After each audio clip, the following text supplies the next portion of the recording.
On se retrouve toujours sur cet espace Sciences et Sport avec l'INSEP, les Instituts Carnot. Alors on va voir, là vous êtes en force, le réseau Carnot avec une nouvelle table ronde dédiée aux technologies XR, la réalité étendue, la réalité mixte au service du sport. On va évoquer ça avec vous quatre.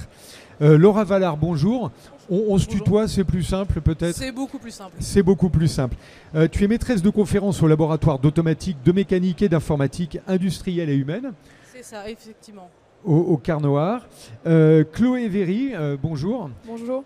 Tu es donc de l'entreprise Immersive Factory. Oui, c'est ça, étudiante là-bas. Étudiante là-bas, donc on va voir un peu tous les programmes sur lesquels tu travailles. Rémi Casanova, bonjour. Je vais dire, on ne te présente plus. Bon, tu étais là hier déjà pour faire des présentations qui ont été suivies avec beaucoup d'intérêt. Tu es maître de conférence à l'Institut des sciences du mouvement. Jules Marais, également Carnostar. C'est ça, Carnostar à Marseille, ex-Marseille Université. À Marseille, bonjour Marseille.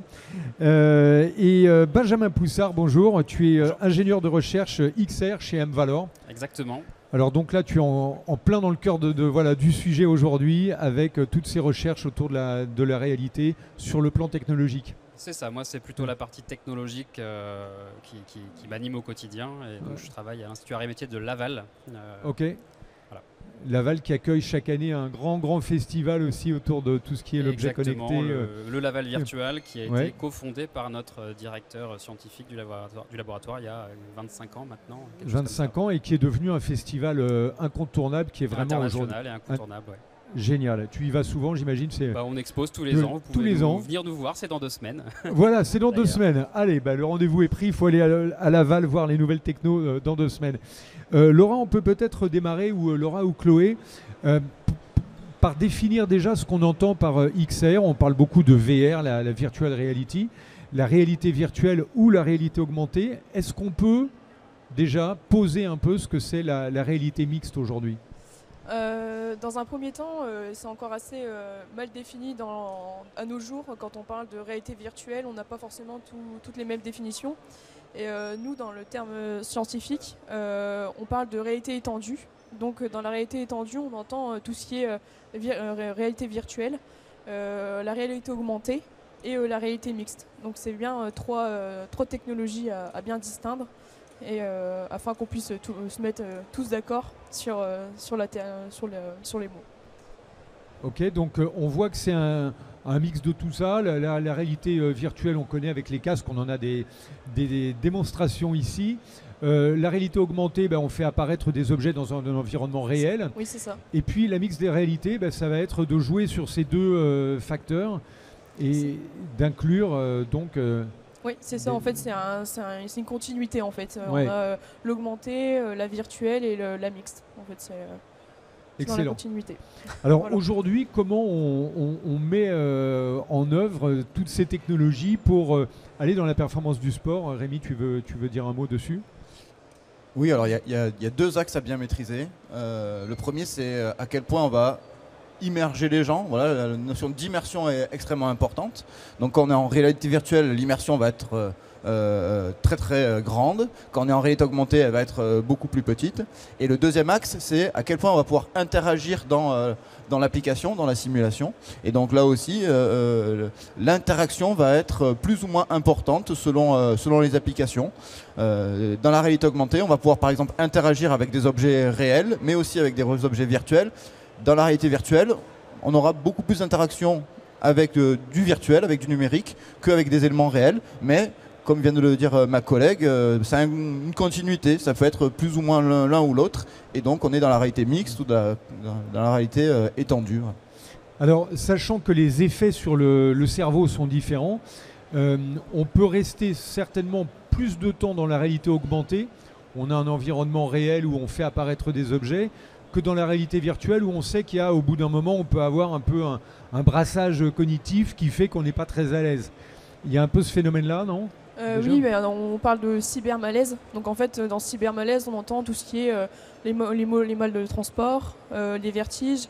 Et c'est vrai que quand on utilise la réalité virtuelle, on est plus sensible d'un point de vue sensoriel et cognitif que sur de la réalité mixte ou de l'augmenté. Oui. Carrément. Donc aujourd'hui, il y a un vrai travail déjà sur ces outils-là, lequel est le plus adapté à ce qu'on veut faire. Il y a ça, et puis en fait, en fonction de la question qu'on se pose et ce qu'on veut, dans l'implication, par exemple, au niveau sportif ou au niveau de la santé, il ne va pas y avoir la même implication corticale. Et donc les processus vont être différents. L'implication aussi, tout à l'heure, on parlait avec le rugby, le côté engagé. Ça ne va pas du tout le même engagement, et donc la projection aussi dans l'environnement avec un avatar ou pas. Et voilà, ça va entraîner plein de systèmes corticaux qui vont être totalement différents, et ça c'est vraiment en fonction de la question de recherche, question scientifique. Oui.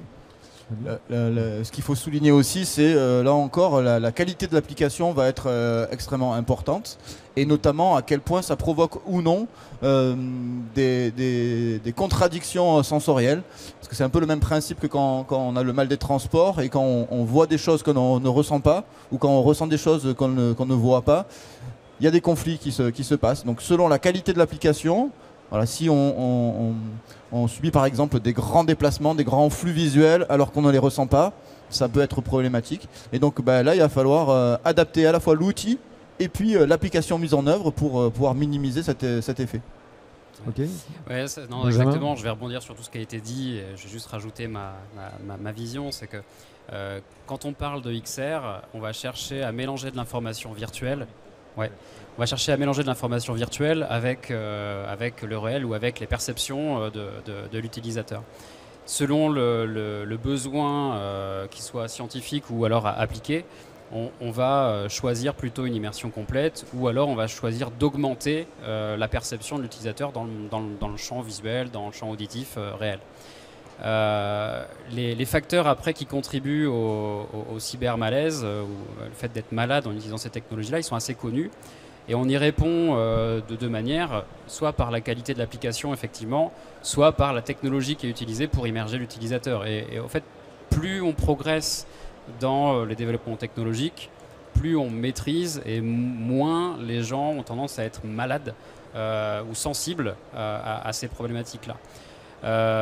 Toutefois, il y a quand même des personnes qui restent mal à l'aise ou malades avec certaines technologies de réalité virtuelle ou de réalité augmentée. Et selon les technologies, on parlait de réalité augmentée, est-ce qu'on est moins malade? Selon les technologies qui est utilisée, on ne va pas forcément être moins malade avec la réalité augmentée. Quand on met un casque de réalité augmentée, le fait d'aller y ajouter de l'information peut nous faire aussi travailler les yeux, travailler le cerveau et nous faire sentir mal si c'est mal réglé ou si on y est particulièrement sensible. Après, il y a des gens qui ne sont absolument pas sensibles et qui peuvent passer des heures dans un casque sans ressentir le moindre problème. Tout à fait. Donc, selon les individus, l'effet sera différent. On va rentrer dans le vif du sujet maintenant. On va voir sur les applications qui ont été développées. Laura.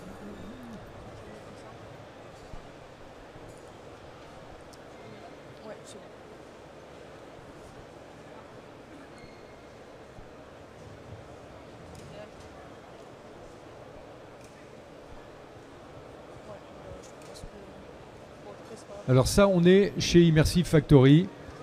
Chloé, peut-être tu vas pouvoir nous commenter les images parce qu'on n'a pas le son. Alors. Donc en fait là, chez Immersive Factory, c'est une boîte sur l'île où ils développent des modules de réalité virtuelle pour les entreprises dans tout ce qui est domaine hygiène, qualité, sécurité et environnement. Donc ils interviennent dans des industries telles qu'elles soient, et en fait ils mettent les employés, les volontaires, dans des situations par lesquelles ils pourraient être à risque dans leur profession, pour leur faire prendre conscience des risques et ainsi d'améliorer en fait leur comment on peut appeler ça, les réactions, c'est ça. Tout ce qu'ils peuvent déclencher comme action vis-à-vis soit d'un risque, d'une situation problématique. Ouais, c'est ça. Il y a un aspect très pédagogique parce qu'on voit souvent le côté réalité virtuelle ou tout ce qui est immersif sur principalement du jeu ou de la performance, mais on le voit de plus en plus aussi se développer au niveau de la pédagogie. Et là, l'idée, c'est de confronter, sans réellement les confronter à des risques. Et par exemple, Chloé travaille sur tout ce qui est avec les nacelles, à des hauteurs et des distances très importantes, où il faut changer une ampoule. Et si on oublie de débrancher l'électricité, on se prend un coup de jus, on descend et on tombe de 10 mètres quand même.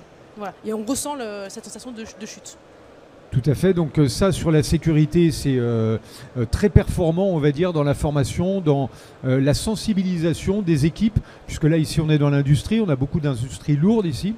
Eh ben, on voit que c'est une techno qui peut servir à simuler plein de situations du quotidien, même des situations extrêmement rares, plutôt que de les avoir sur le terrain, on les a sous forme de jeu ou de mise en situation. Rémi, c'est ça aussi ? Oui, tout à fait. C'est vrai que le domaine de l'apprentissage et de la formation est en plein essor d'un point de vue réalité virtuelle. Pour un aspect, c'est que tout ce qui est procédural, ça marche vraiment très bien en réalité virtuelle. Apprendre des procédures, on peut le faire en réalité virtuelle et c'est directement transférable dans le monde réel. Donc c'est extrêmement efficace. Donc ça permet de dégrossir, d'aller beaucoup plus vite dans les formations et l'apprentissage. Sans que pour le moment ça soit certifiant, mais en tout cas pour tout ce qui est formation par exemple des nouveaux employés ou des étudiants, ça peut être un bon accélérateur, ça peut être un bon outil supplémentaire par rapport à ce qui se faisait avant. Ce qu'on évoquait tout à l'heure, oui, juste avant, c'est un accélérateur de prise de conscience, de perception en fait pour les gens qui sont formés. Oui, voilà, où il y a un autre exemple aussi, c'est on est en train de développer avec Chloé, c'est plutôt tout ce qui est avec les chirurgiens en neurochir, donc qui opèrent au niveau du cerveau principalement. On va éviter de leur laisser un peu le sujet réel pour apprendre. Et là, l'idée, c'est qu'on crée vraiment un cerveau, on le décompose. Voilà, l'idée, c'est vraiment à la fois lui montrer dans l'activité quelles sont les zones et les lobes qui sont mis en activité. Mais il y a aussi le fait de opérer très bien, mais éviter de le faire à risque ou éviter le plus d'erreurs possible. Donc autant le créer dans un environnement virtuel. Voilà, il y a quand même, on imagine que pour répéter une opération, c'est plus sympa de le faire en virtuel que de le faire en live. Avec un aspect qui est encore, on va dire, très amont, qui est tout ce qui est la proprioception, voilà, la motricité fine dans les activités comme la chirurgie, arriver à faire des gestes très très fins, avoir les retours de force, les retours haptiques de quand on fait ces activités-là, c'est encore un beau challenge qui est très actuel dans la recherche et le développement actuel. Je sais pas si je lance. Excellent. Donc là... après, on a aussi une forme de réalité virtuelle l'utiliser par le jeu. Et c'est aussi ce que cherche à développer Immersive Factory, de mettre les employés dans des situations entre guillemets ludiques pour pouvoir apprendre tout ce qui est sécurité et risque. Là, je sais pas. C'est de revenir en fait... La vidéo ne peut pas passer, mais oui. effectivement, je vais essayer de voir. Donc après, il y a un deuxième projet dans lequel je suis porteuse, entre guillemets. Et en fait, on a travaillé avec un hôpital parisien sur la réalité mixte en chirurgie cardiaque. Donc là, c'est un dispositif utilisé par les internes. Et l'objectif, c'est de faire passer ce module-là à des étudiants en deuxième année de médecine. Parce qu'en fait, on a un constat qui fait qu'ils arrivent à la fin de leur année de médecine. Ils n'ont pas forcément encore le coût de l'opération. Et grâce à ce module, donc là c'est un prototype, mais ils envisageraient d'utiliser ce prototype-là pour les étudiants, pour acquérir des connaissances au niveau anatomie cardiaque. Et c'est un module qui a déjà été testé sur des internes, donc on commence déjà un peu à avoir de retours. Mais pour le coup, c'est une affaire à suivre parce que dans la littérature, on parle beaucoup de réalité virtuelle, augmentée. On ne parle pas encore assez de mixte, malgré tout.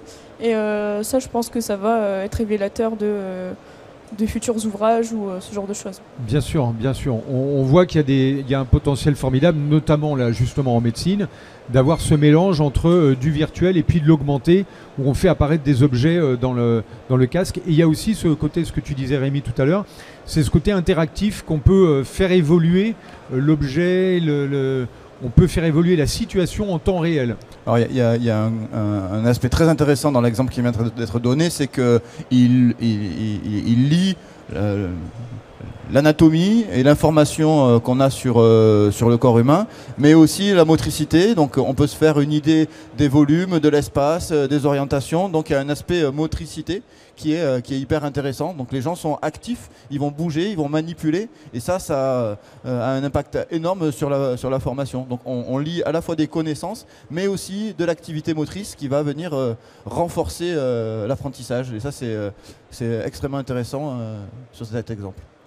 Ouais, Benjamin, oui. je pense que ça, s'il y a quelque chose à retenir de ces aspects immersifs, quelle que soit l'application XR, c'est vraiment l'interactivité. C'est ça qui va permettre d'engager la personne dans son expérience. Et c'est ça qu'elle va retenir ou qu'elle va être impactée par l'expérience qu'elle vit. Quand on regarde là, les exemples qui sont donnés, effectivement, pour l'apprentissage, on va avoir des mécanismes très puissants qui vont nous permettre de retenir des procédures.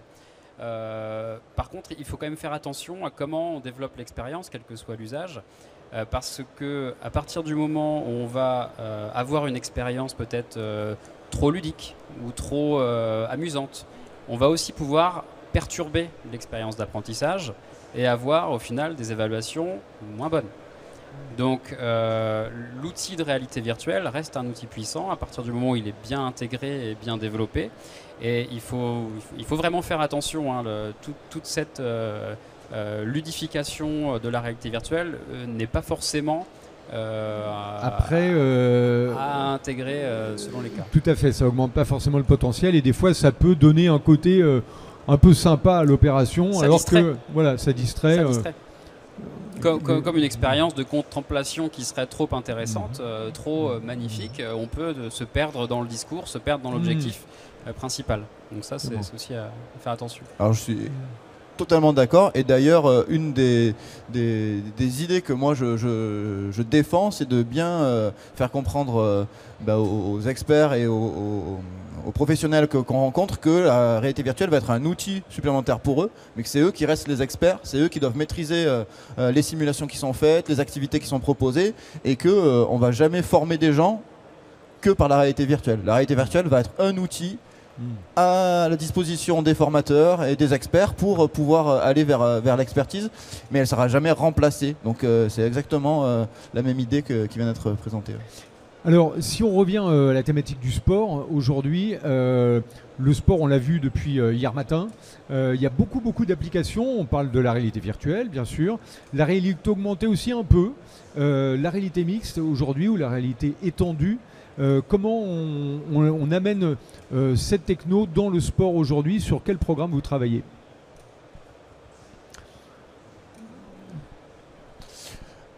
Alors, je vais peut-être faire une petite précision. On parle jamais nous-mêmes de dire on fait de la réalité augmentée, de la réalité virtuelle. En fait, on fabrique des simulations, des applications, Oui. et la définition qu'il y en a derrière nous intéresse peu finalement. Nous, on fait des applications qui vont être les plus adaptées et efficaces possibles, avec l'immersion nécessaire, avec l'interactivité nécessaire. Donc des fois c'est de la réalité augmentée, des fois c'est de la réalité virtuelle, et puis bon après voilà. Réalité mixte, c'est quelque part entre les deux. Et donc, on joue avec ça, et ça dépend vraiment de la situation. Donc, on a vu que, par exemple, l'essor des casques, ça a été une possibilité par l'outil qui a fait que la réalité virtuelle a beaucoup été appliquée aujourd'hui. Les casques sont en train de passer un cap. Il y a Oculus, l'Apple Vision, mais aussi HTC fait de plus en plus de réalité augmentée, de possibilités de faire de la réalité mixte en fait, et ça donne autant de possibilités de faire des nouvelles applications. Donc on a vu tout à l'heure par exemple des collègues qui ont présenté des stades qu'on peut plus ou moins remplir. On peut imaginer d'aller avec les casques dans les vrais stades et puis de les remplir virtuellement. Donc on sera dans la réalité mixte à ce moment-là. Donc on sera vraiment in situ, il y aura les vrais volumes, mais il y aura peut-être au niveau visuel et sonore des choses rajoutées. Donc ça c'est des choses qui sont aujourd'hui tout à fait faisables. Mais c'est vraiment en fait extrêmement situation dépendant. Donc selon la problématique qu'on nous amène, on va donner l'application, la simulation qui correspond comme réponse. C'est exactement ça, et je pense qu'il faut vraiment raisonner sur l'usage. Quand on vient nous voir pour répondre à une problématique, nous on doit se projeter sur le fait, est-ce qu'on veut immerger la personne dans un environnement virtuel, ou est-ce qu'on veut lui augmenter son expérience? Donc si on fait le parallèle avec le sport, aujourd'hui on a plusieurs types d'applications pour de l'immersion. Donc on a vu tout à l'heure sur une conférence présenter le projet Team Sport, qui est un très bon exemple, où là on travaille sur la préparation mentale des sportifs. Donc on va les immerger dans des situations qui sont rares, qu'ils vont vivre très peu de fois dans leur vie, et qui vont avoir un impact émotionnel très fort dans leur vie, et on a envie de les préparer à ça. Donc là sur le projet Team Sport, on a parlé de rugby, donc on va mettre des sportifs de haut niveau en situation d'événements type coup d'envoi dans un stade rempli, des supporters qui sont contre nous, qui sont pour nous, qui vont augmenter notre stress. Et en fait, le fait de vivre plusieurs fois ces situations, ça va nous préparer à mieux les vivre, mieux les accepter quand elles vont se produire en réalité. Donc pour la préparation des sportifs, là on est sur la performance sur les sportifs de haut niveau, on va avoir des usages très intéressants. Si on prend toujours sur le haut niveau, parfois on a envie de s'améliorer dans son geste ou dans sa posture. Donc on va pouvoir là non plus être sur de l'immersion, mais on va avoir besoin de faire du réel. Donc là, je suis sur le réel. On travaille le geste. On travaille le geste. Alors travailler le geste en réalité virtuelle, c'est souvent très compliqué. On a du mal à améliorer la performance du geste, mais ce qui se fait, ça va être des outils d'aide. Donc il y a eu un projet typiquement il y a quelques années sur du tir à l'arc, où là on n'était pas forcément dans une réalité augmentée visuelle, mais auditive. On va avoir une correction du geste qui va être amenée au fur et à mesure selon la position de l'archer pour s'améliorer dans son geste. Okay. On est sur une forme de réalité augmentée. Il peut y avoir des réalités augmentées visuelles, auditives, multisensorielles en fait. On a vu hier une application avec le goal. Le goal qui va travailler sa posture et sa réactivité par rapport au ballon. Typiquement, ça c'est un exemple. L'anticipation, parce que sur ce type d'exemple, en fait, le goal, il a besoin d'essayer de prédire où l'attaquant va tirer en fonction de sa posture au dernier moment. Ouais. Et là, avec une immersion, il y a la possibilité de simuler une infinité de scénarios où on va pouvoir jouer sur la posture, sur le geste de l'attaquant qui va nous tirer dans le ballon. Et au fur et à mesure, on va entraîner notre cerveau à réagir à ces différentes postures. Donc là, on n'a pas envie d'apprendre au goal à plonger en réalité virtuelle pour aller chercher le ballon, ça n'a aucun sens. Mais on a envie qu'il s'entraîne à prendre la bonne décision. Donc on est encore sur de la préparation et de l'anticipation à la réactivité. On lui donne un grand nombre de scénarios et à chaque fois, il doit avoir la bonne réaction par rapport à ça. Laura, tu voulais dire. Et l'avantage de ce type de dispositif, c'est que ça nous ouvre finalement à plein d'opportunités. Et nous, en tant que chercheurs, en fonction de l'environnement qui est proposé, il y a un contrôle, on a un contrôle, on sait ce qu'on lui a proposé, on émet en tout cas des hypothèses et après l'idée c'est de voir est-ce qu'il réagit et ça fait appel à tout ce qui est un peu fondamental sur la prédiction et comment il va réagir, le temps de réaction et ça va être en lien avec la notion de performance et ça soit sur le sportif que chez le paralympique ou chez la personne handicapée. Quoi qu'il arrive, le fait de pouvoir nous chercheurs contrôler les différents scénarios, ça nous permet finalement de projeter, de dire on peut apporter la preuve que dans ce type de avec ce type de dispositif, dans ce type d'environnement, on peut effectivement amener le sujet à. Et c'est là où ça peut être le côté technique, technologique et scientifique fait vraiment le pont total.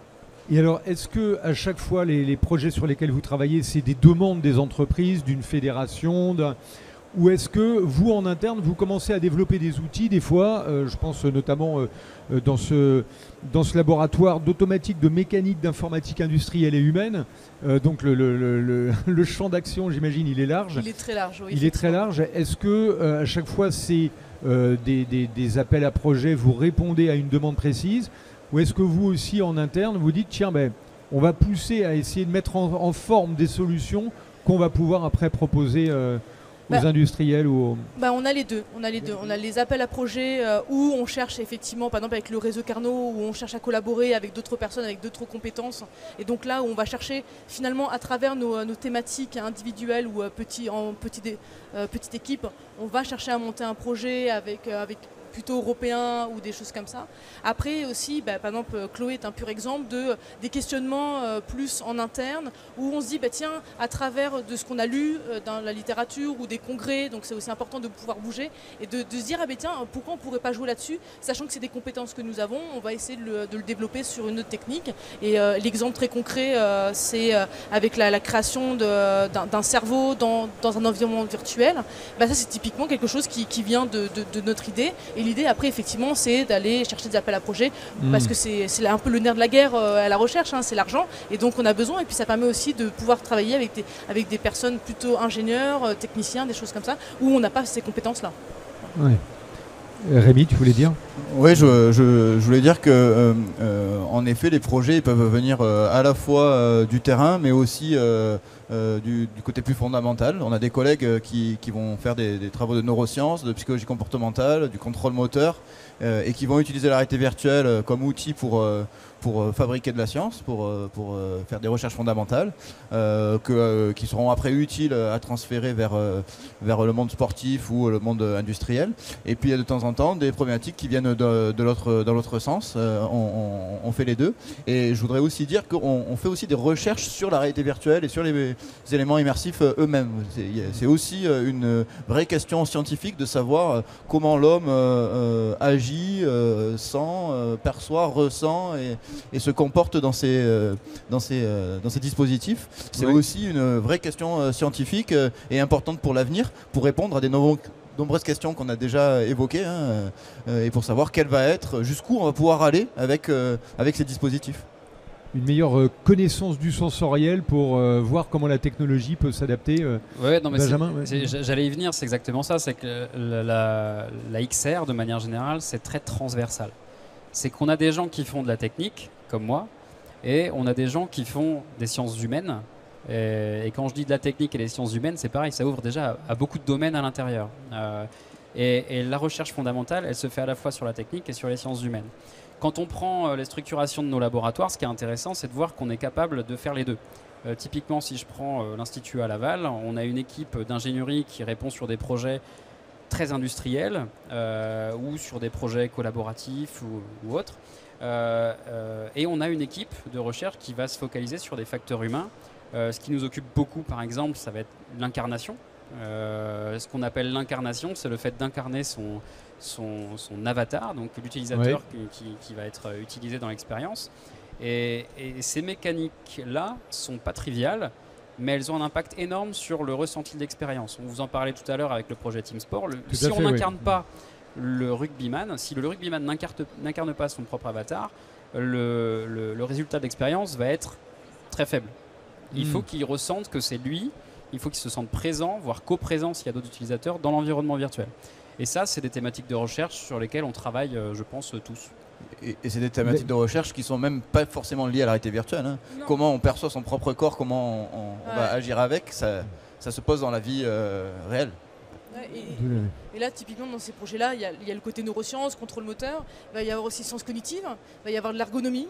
Il y a plein d'autres thématiques qui entrent en jeu et l'idée c'est par exemple une des questions qui avait été posée à la présentation de ce matin, c'est comment évaluer. Et très souvent les évaluations sont après l'utilisation du casque ou de la VR et je pense que là en tant que chercheur, nous on se pose la question de comment on va justifier ou comment l'utilisateur va dire moi je me suis senti engagé dans le jeu ou dans ce qui m'était proposé et donc tout ça ça ouvre à des verrous méthodologiques, des verrous scientifiques et c'est le but de la recherche. En tout cas, je pense qu'ici on est tous d'accord sur ça, c'est que ça ouvre de nouvelles opportunités mais aussi de nouvelles questions. Tout à fait. Hier on avait une data analyst aussi. On acquiert beaucoup de données, on l'a vu tout à l'heure dans les différentes études. C'est vrai que la réalité virtuelle, c'est à chaque fois de comprendre, de mesurer très finement les émotions, les perceptions, les gestes du sportif, puisque là on est sur le sport. Du coup on accumule beaucoup de données, il faut après les interpréter. Donc on se rend compte que ça fait intervenir entre le spécialiste de la techno, entre le chercheur, le data analyst. C'est un travail d'équipe. Qui est le chef de projet en général sur dans ces équipes je sais pas, Chloé ou Laura quand Bon, d'un point de vue étudiante. Oui. Non, mais c'est vrai que c'était peut-être encore un petit peu jeune sur ce genre de développement, de déploiement, mais qui va avoir la main en fait quand on a un projet comme ça un peu multiforme où il faut mettre en scène à la fois on a un entraîneur de rugby qui va venir apporter des préoccupations, une demande, on va avoir des sportifs, on va avoir quelqu'un qui va bosser sur la représentation de l'avatar, etc. On voit que pour structurer l'équipe c'est assez compliqué ça quand même, non ? Oui, c'est compliqué. On a des projets qui vont être, on va dire, de plus petits, de faible ambition, qui vont être portés par une personne ou deux sur leur thématique. Si le sujet, c'est un sujet de recherche, souvent c'est le chercheur qui pilote. Oui. Quand on a des projets d'envergure, moi, je vais prendre l'exemple d'un projet qu'on a qui s'appelle Jenny, où on réalise des jumeaux numériques pour la pédagogie, pour l'industrie.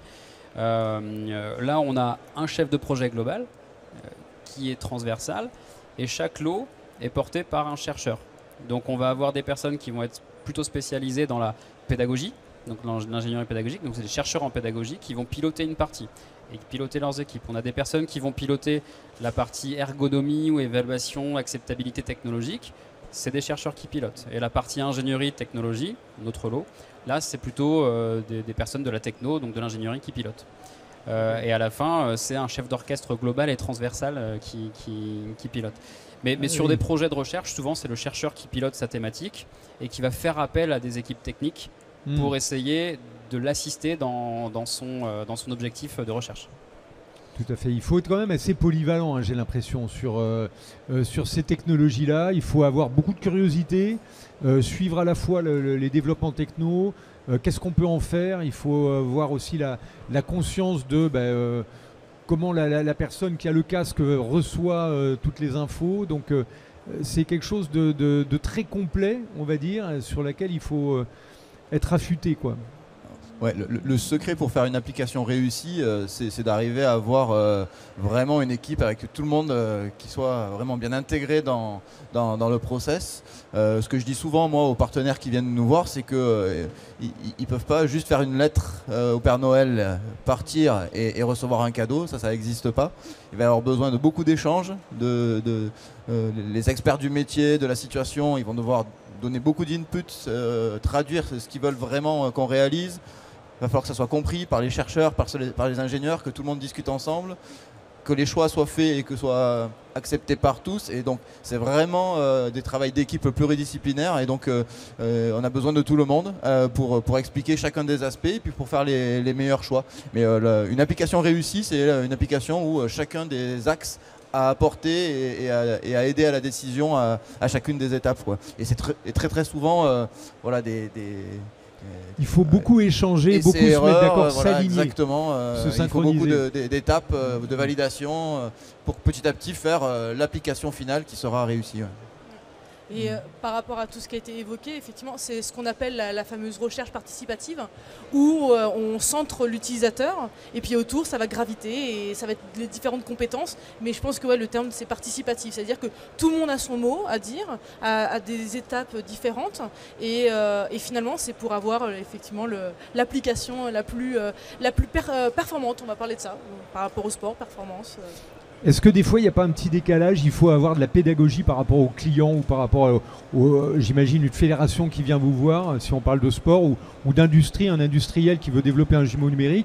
J'ai l'impression que du grand public, quand on n'est pas spécialiste du secteur, des fois on a un peu une vision un peu fantasmée, on rêve un peu, on dit allez, vous allez nous faire ça, ça va être en 3 mois on peut boucler le projet.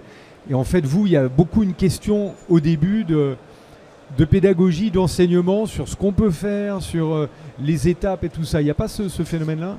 Alors, dans le monde du sport, mais dans le monde professionnel, c'est la même chose. On peut avoir un effet wow au début où les gens sont enthousiastes et voient énormément de choses. Mais derrière, souvent, il y a l'état déceptif qui arrive très très rapidement. Mais c'est il y a ça aussi l'application que vous avez faite? Exactement. Ah, c'est que ça.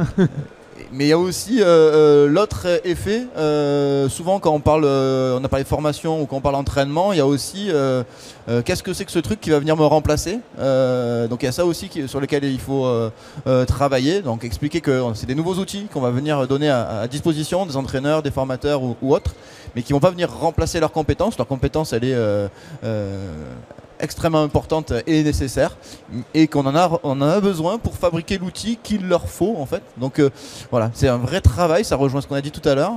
On a besoin des professionnels pour fabriquer l'outil qui va leur être nécessaire pour bien travailler. Et oui, il faut travailler sur les deux aspects, l'aspect enthousiasmant, l'aspect déceptif, et puis l'aspect qu'est-ce que c'est vraiment que ces outils et qu'est-ce qu'on peut en faire. Aujourd'hui, on en est où en termes de toutes les technos qu'on a évoquées, Oculus, tout ça, les Américains, c'est vrai, poussent beaucoup le marché. Est-ce qu'en France, on sait qu'en termes d'intelligence artificielle, on a des très bons spécialistes et on est très bien placé là-dessus. En termes de développement de programmes comme ça, sur cette réalité virtuelle, on a des champions. On a par exemple ce festival, ça tombe bien que tu ailles régulièrement sur ce festival à Laval, où on peut prendre la température un peu quand même du marché, de tout ce qui se fait. On pense aussi aux nouvelles techno avec les drones qui amènent des dimensions un peu différentes dans le travail, dans la captation des images. On en est où ici en France? Alors de manière générale, on a des très très bons studios. Oui. En France, on est réputé pour nos studios, que ce soit pour le temps réel, donc la 3D temps réel, les technologies XR, ou l'imagerie de manière générale précalculée, 3D. Et donc c'est vrai qu'on a des très bons studios. On est réputé pour ça et on développe des applications qui sont déployées et qui répondent à des besoins. Des applications qui peuvent être sur différents secteurs, donc ça peut être quelque chose de l'expérience ludique, comme vous pouvez aller voir les expériences à Paris sur Éternel Notre-Dame par exemple, ou les Pharaons, qui sont développés en France par des Français et qui sont très bien. Mais on va avoir beaucoup de studios qui vont faire des applicatifs pour de la formation, par exemple. Immersive Factory est typiquement le genre d'entreprise qui produit des contenus pour de la pédagogie. Il y en a d'autres. Et on a aussi beaucoup d'entreprises, éditeurs de logiciels, qui vont développer des outils pour faciliter le développement et le déploiement d'applications en réalité virtuelle. Donc typiquement pour la formation, c'est quelque chose qui est très, très courant maintenant. On a des entreprises qui se sont spécialisées pour faire des éditeurs de scénarios pédagogiques. Exactement. Sur des templates, donc des formations type, et on vient changer le contenu. Donc ça c'est assez déployé, ça existe. Et l'IA, pour revenir sur l'IA, on a des solutions françaises qui se développent. Alors par contre, quand on parle d'IA, on parle de beaucoup de choses. Donc il faudrait générer, on va dire, préciser de quoi on parle. Mais il y a des technologies qui sont plus liées à de la génération de contenu, donc la 3D par exemple. Là, je connais peu de Français. Alors, il y en a quelques-uns, mais il y en a peu. Mais c'est très américain sinon. Et après, on a l'IA sur la génération de texte, les modèles de langage. Donc là, il y a un Français qui est un champion et on a plusieurs autres. C'est Mistral, on parle de Mistral, hein, oui, c'est ça, Mistral AI. Voilà. Et donc, ces modèles de langage, ils vont nous permettre dans les applications immersives d'apporter vraiment des nouvelles méthodes pour aller, par exemple, guider les utilisateurs. Donc, on parlait d'avatar tout à l'heure, d'incarnation. Et quand vous êtes avec d'autres personnes virtuelles dans les environnements, on va parler d'agents virtuels. Et les agents virtuels, pour leur donner de la crédibilité, une vraie... pour leur donner de la consistance, de la crédibilité. En fait, on va aller... tout le travail qui est fait sur la compréhension du comportement humain, on va essayer de l'injecter dans ces agents virtuels pour qu'ils aient des manières de raisonner, des comportements type une histoire. On va travailler sur ces personas-là et on va les faire interagir avec les utilisateurs. Et donc là, on va aller plus loin dans les applications pédagogiques. Si on fait le parallèle avec le domaine du sport, ça pourrait très bien faire des coachs aussi sportifs. Alors, sans remplacer l'expertise du coach, mais quand on veut se réentraîner à volonté dans un environnement virtuel, là, on a un avantage qui est très fort, considérable. Carrément. Les perspectives, alors maintenant, on est... Rémi, tu veux rajouter un petit mot là-dessus? Je vais juste rajouter un petit mot. C'est un domaine qui a été longtemps drivé quand même par les évolutions technologiques. Voilà, l'outil donne quand même les possibilités. Donc on prend l'exemple d'Oculus. Le jour où ils sont arrivés et où les casques sont devenus beaucoup moins chers et beaucoup plus efficaces, ça a été un grand boom pour la réalité virtuelle. mais c'est aussi un danger. Je donnerai un exemple. J'ai commencé à travailler dans la réalité virtuelle en 2011. Les Google Glass devaient sortir dans les 6 mois. Voilà, elles sont toujours pas là. Oui, parce que Voilà. y a beaucoup d'effets d'annonce. Exactement, exactement. Le client n'est pas le seul à rêver. Les fabricants aussi se disent oui, voilà, là dans 6 mois, on va vous donner une nouveauté extraordinaire. Et puis bon. Et donc les enjeux qui vont aussi donner les perspectives, c'est de mettre l'humain au centre. On parlait tout à l'heure de facteur humain, voilà, la prise en compte de l'utilisateur. C'est ça qui va être la clé, trouver les bons cas d'usage qui vont permettre de développer avec, à mon avis, dans le futur, 2 axes. L'axe de la réalité augmentée qui va sûrement prendre énormément d'essor dans les années à venir. On voit que la technologie commence à être efficace là-dessus, notamment aussi grâce à l'IA, parce que la reconnaissance automatique du corps, des mains permet d'aller plus loin dans la réalité augmentée. Et le deuxième axe, ça va être la collaboration. Ça vient d'être évoqué. Comment travailler à plusieurs dans des espaces immersifs. On a vu pendant le Covid que le distanciel donnait des possibilités, mais c'était aussi très très limitant. Donc voilà, est-ce que ces outils-là vont pouvoir dans le futur permettre de collaborer de manière plus efficace quand on est à distance dans des espaces immersifs. Donc là aussi, Meta a eu un peu raison un peu avant les autres. Ils ont annoncé le métaverse, ils ont peut-être avancé un peu trop tôt, mais c'est peut-être le futur d'avoir des espaces de collaboration et sur lesquels on va pouvoir voilà, travailler efficacement grâce à ces outils numériques. Donc la collaboration, c'est aussi un des axes d'avenir importants. Métaverse qui a quand même un peu du mal à s'installer. Hein. Il y avait justement, peut-être un mot sur ton parcours, puisqu'on parle du futur. Tu feras partie du futur, c'est toi qui va mettre en scène et mettre en image les prochaines applications. Tu es venu, toi, c'est une passion de départ. Tu es venu comment dans ce monde-là? Parce qu'il y a plusieurs portes d'accès. Il y a des gens qui viennent du graphisme, il y en a d'autres qui viennent de la vidéo, il y en a d'autres qui viennent dans ta formation, par exemple, tu es venu comment? Alors, moi, je viens de STAPS. Donc, j'ai fait une formation STAPS pendant 3 ans. Et en fait, moi, j'étais spécialisée dans l'activité pour tous, donc l'activité physique adaptée et santé. Donc, mon objectif, c'était vraiment d'aller dans les hôpitaux, les centres de rééducation et je vais vulgariser ça, mais faire du sport à des personnes dans le besoin. Et en 3e année de licence, il y a Laura qui a présenté un cours sur la recherche. J'ai mené un sujet de recherche sur tout ce qui était neuromarketing, donc en fait toutes les techniques qui nous forcent à consommer, le consommateur, où se situer. Et Laura elle m'a dit, si tu veux, tu peux venir dans la recherche, tu as un potentiel, tout ça. Bon, après je me suis dit pourquoi pas. Et en fait je suis rentrée en master donc 2 SAP, donc c'est sciences du sport et de l'activité physique. Et depuis, je suis dans la recherche depuis 2 ans et j'espère encore continuer dans quelques années, quoi. Bien et sûr. Au début, j'étais pas du tout axée vraiment tout ce qui était réalité virtuelle. Hein. Je connaissais de nom, mais je me suis pas forcément intéressée. Et c'est suite à un projet de recherche qui a été mené l'année dernière sur. Je voulais savoir les stratégies de visuel chez l'homme. Et en fait, on a utilisé les cases de réalité virtuelle avec des oculomètres, du eye tracking. Et ça m'a vraiment plu, et là encore plus cette année, puisqu'on parle de pédagogie, et ça en tant qu'étudiante, c'est quand même un sujet qui me concerne. Et voilà, quoi, c'est un parcours comme ça. Bon voilà, bravo. Laura, comment ça se passe justement cette transmission de vocation dans la recherche autour de ces technologies? On le voit, on peut venir de différents univers. Oui. Finalement. Oui, alors l'avantage des technologies, c'est l'effet waouh. Donc on a beaucoup d'étudiants qui viennent nous voir en disant moi je veux travailler sur ça, je veux travailler sur ça. On lui dit oui, très bien. Alors déjà, va mener une revue littérature, c'est ce qu'a fait Chloé.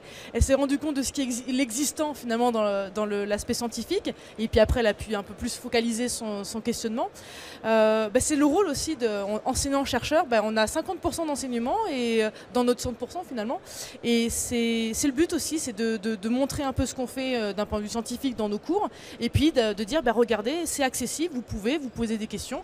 Et effectivement, à travers ce cours-là, Chloé a fait partie. Il y a eu 2 étudiantes qui ont accroché en disant moi je leur ai dit allez-y, vous pouvez, vous verrez. Et puis finalement là on est en train de chercher à déposer un projet pour qu'elle puisse continuer en thèse et puis qu'après elle fasse aussi son petit bonhomme de chemin dans le monde de la recherche. Et c'est de la vocation. Après, quand on est passionné, on arrive très facilement à transmettre aussi le message. Et donc il y a des étudiants qui accrochent. Je pense que Rémi, ça te parle fortement. Alors, on rappelle, Rémi, tu as une équipe, toi, tu as 11 personnes avec toi ou non, une dizaine sur la plateforme de réalité virtuelle, ouais. Oui, on est une dizaine à travailler tous les jours. Ouais. On est dans un labo de 150 personnes. Dans une faculté STAPS aussi. Voilà, les formations STAPS sont des très très bonnes formations pluridisciplinaires, très appliquées et où les gens viennent par passion souvent. Voilà, le sport, ça a cet avantage. Qu'on aime le domaine dans lequel on est et ça fait des gens après très impliqués et très passionnés. Donc les formations STAPS gagnent à être connues sur ce point de vue-là. On doit même faire STAPS et après pouvoir faire de la recherche, de la technique et des technologies du numérique de très haut niveau. Voilà. Et donc oui, ça fait des équipes avec des gens généralement très impliqués dans le domaine qui est celui de l'activité physique, du sport ou de l'activité humaine en général, quoi. Ouais. Et à ce niveau-là, justement, donc, pour revenir à la thématique, la technologie avec le sport, les JO, depuis 2 ans, peut-être en amont, là, ont apporté beaucoup de sujets de recherche. On l'a vu là depuis hier matin. On a eu un défilé de beaucoup de gens, des Carnot, de l'INSEP, qui ont eu des missions à développer, à déployer sur de la recherche par rapport aux JO pour préparer mentalement les sportifs, pour s'occuper de la voile. On l'a vu hier. Il y a eu justement un effet d'entraînement avec les JO que vous avez perçu, vous, en interne. Oui, on va être très clair. Le fait que, en plus que Paris accueille les JO, oui. Tout à l'heure on parlait des appels à projets. Effectivement, les thématiques depuis 4-5 ans là, tournent autour du sport. Et donc, si on est chercheur au niveau du domaine sportif, oui, ça a été un pont pour nous. En tout cas, là, on a vu se développer des appels à projets génériques, type ANR, des choses comme ça, qui sortent sur la performance sportive, dédiée aux sportifs de manière générale. Après, j'espère que ça va continuer aussi dans le temps, parce que après les JO, les sportifs, ils vivent encore, ils travaillent encore. Donc voilà, c'est toujours un peu le problème de la recherche, où il y a des vagues. Et j'espère que cette vague, comme on parle de voile, j'espère que cette vague va continuer et qu'on va pouvoir surfer, nous, là-dessus aussi, et qu'on puisse savoir, parce que c'est, comme je disais tout à l'heure, c'est l'argent, c'est important pour nous, c'est ce qui nous fait vivre et qui nous permet de développer et d'aller chercher des collaborations avec des entreprises. Et en même temps, on peut se dire qu'à chaque fois, l'actualité va booster un secteur. On a beaucoup parlé de ces technologies dans l'industrie, effectivement, les jumeaux numériques, la formation. On a vu dans le médical beaucoup d'applications. Et le sport, cette occasion des JO a certainement ouvert de très nombreux domaines de recherche pour que dans le futur, on applique aussi ces technos au monde du sport, dans la proprioception, dans plein de sujets finalement. Je parlais tout à l'heure d'un des enjeux des sciences du numérique, de mettre l'utilisateur, l'homme au centre, et le sport, c'est vraiment un excellent modèle pour ça. Dans le sport, l'homme est au centre de l'activité et on peut, grâce au sport et au sport de très haut niveau aussi, montrer avec quelle précision on peut aller dans les études et qu'est-ce qu'on peut apporter à toutes les autres activités humaines, et donc aller appliquer nos recherches dans le monde de l'industrie très très facilement. Moi je crois beaucoup à mettre l'utilisateur, l'homme, au centre des activités, et je pense que voilà, tout ce qu'on a montré ici sur ce stand tout au long de ce salon peut être transposé dans l'industrie. On l'a vu tout à l'heure en formation, mais on peut le faire dans d'autres domaines. On a des travaux par exemple dans la maintenance aéronautique, dans le pilotage, dans plein d'autres activités qui sont centrées autour de l'homme et qu'on va pouvoir améliorer, étudier voilà, et faire passer des caps. La maintenance aussi, un énorme secteur, ça, pour la réalité augmentée. énorme secteur pour réparer à distance un moteur d'avion. Ça, c'est un vrai sujet, la maintenance, qui est boosté par ces technologies. Comme on est sur un salon industriel. Au niveau des usages industriels, il y a énormément de choses à la fois en maintenance et en formation. Hein. Je pense que le nerf de la guerre pour l'industriel, c'est aussi d'avoir des opérateurs qui soient formés, qui soient opérationnels sur leur ligne. Donc il y a énormément de sujets. Et là, je pense que presque chaque cas d'usage industriel peut être différent. Il y a des choses qui reviennent, mais chaque cas d'usage est quasiment différent et nécessite des développements différents.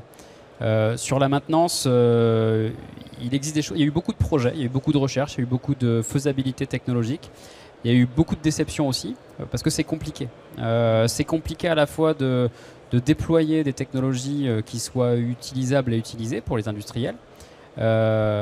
Sur ce secteur de la maintenance, et c'est compliqué aussi de comprendre les mécanismes sur les humains qui vont utiliser ces technologies, sur leur manière de comprendre ou sur leur manière de réutiliser on va dire ce qu'ils ont appris dans l'usage des technologies sur le cas d'usage.